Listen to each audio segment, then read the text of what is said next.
I'm Marie Brennan, and welcome to part 5 of my continuing series on how to do public readings of your work. Now let's talk about pacing.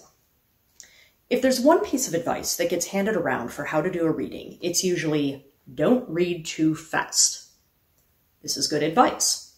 If you read too quickly, you don't allow time for the audience to react. In an extreme case, they won't even be able to follow what you're saying. And since nerves often make people rush, this is a particular hazard to watch out for. But don't read too fast is kind of vague and insufficient. How fast is too fast? How can you tell? Should you read at the same speed the whole way through? This is another place where practicing in front of an audience can help you. If you're going too fast for your spouse or kid or best friend to understand you, then that's a good clue that you should slow down. Also, if you find yourself stumbling over your words a lot, then again, maybe it's too fast, or you haven't practiced enough, or both. Your audience can also tell you if you've fallen off the bridge in the other direction, because believe you me, it is entirely possible to go too slowly. I've sat in on readings where it sounds like a cartoon sloth is telling you a story, where the author's voice gets stretched out until they can't sustain anything that sounds like natural intonation, because nobody goes that slow in normal life.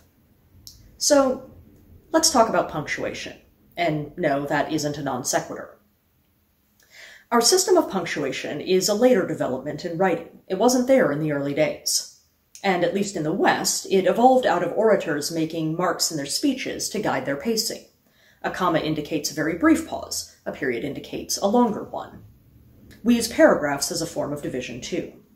Among other things, this gives you a chance to breathe. And by the way, if you find yourself weirdly aware of your breathing when you practice this stuff, that is totally normal. Pacing isn't just about the rate at which individual words come out of your mouth. It's also about using those pauses to group your words into coherent chunks, cueing the audience that what you just said is a unit of meaning, and giving them an instant to digest it before you start the next unit of meaning. Use this correctly, and you can go a lot faster than a cartoon sloth and still be understood. In fact, one of the issues with sloth-style reading is that you create the exact same problem as going too quickly. You smear all your words into one undifferentiated mass without any dynamics to organize it. This, incidentally, is why I loathe the current trend towards the most minimalist punctuation you can get away with. Those marks are there for multiple reasons, not just as decoration. And when I'm reading a long, complex sentence with relatively few commas in it, I find that I make the same kinds of pauses in the spots where a writer 200 years ago would have put a comma. For example, let's consider a sentence from just a moment ago.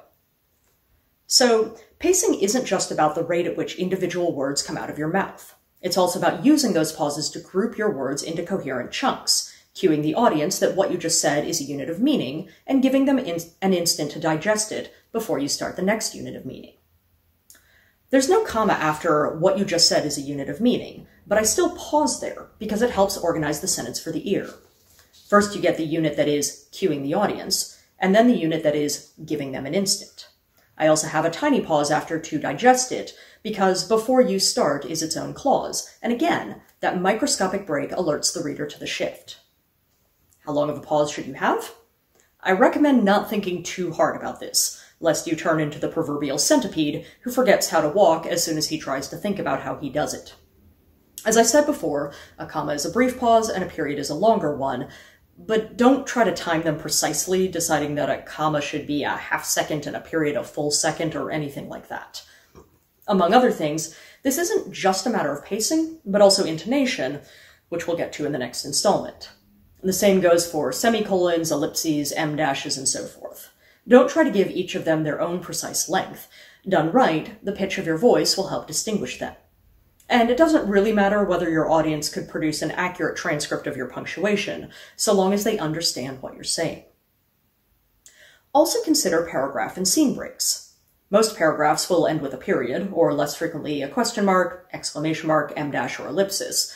But because a paragraph is also a unit of meaning, more on that at my website, creating a slightly longer pause will cue the audience to expect a shift in focus. Scene breaks should be the longest pauses of all, and I generally use them as an opportunity to take a sip of water. That both helps preserve my voice and sends a clear message that the next words out of my mouth will be about something entirely different. Dialogue is a special case. One of the most common errors I hear in readings is the author running the dialogue directly into the surrounding text, to the point where I realize too late that we've shifted from one to the other. As with punctuation, this is partly about intonation. I swear, we'll get to it. But it's also pacing. You want a slight gap between the narration and the dialogue, so the audience realizes it is dialogue.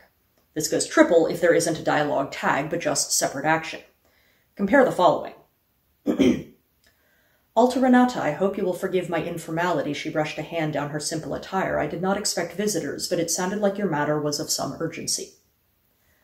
It's genuinely hard for me to read that without pausing. What it should be is, Alta Renata, I hope you will forgive my informality. She brushed a hand down her simple attire. I did not expect visitors, but it sounded like your matter was of some urgency. Better. With all the details I brought up, I realize this may sound extremely complex, but it really isn't. It's just a matter of practice and being aware.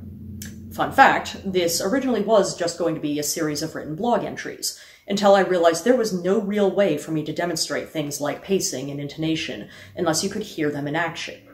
But the written form still exists, and if you've only been watching the videos, I recommend clicking through to the blog so you can compare my performance against the text to see how the one turns into the other. You'll probably find places where I varied slightly in my wording, but that's entirely normal. One final thing to consider.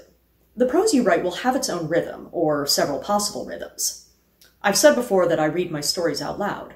Well, one of the reasons for that is to find where I can fine-tune this aspect. In the TV show Avatar: The Last Airbender, there's a creepy repeated phrase of, "There is no war in Ba Sing Se." It wouldn't sound nearly as good if the line were, "There isn't any war in Ba Sing Se." The real wording, which you may remember from your English class is a sequence of I-ams, an unstressed beat followed by a stressed one, it works because it creates a steady rhythm.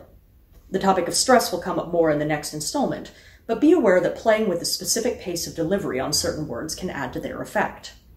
In my short story, This Is How, there's a sentence where the main character is struggling with the question of whether to kill the person he's facing or not.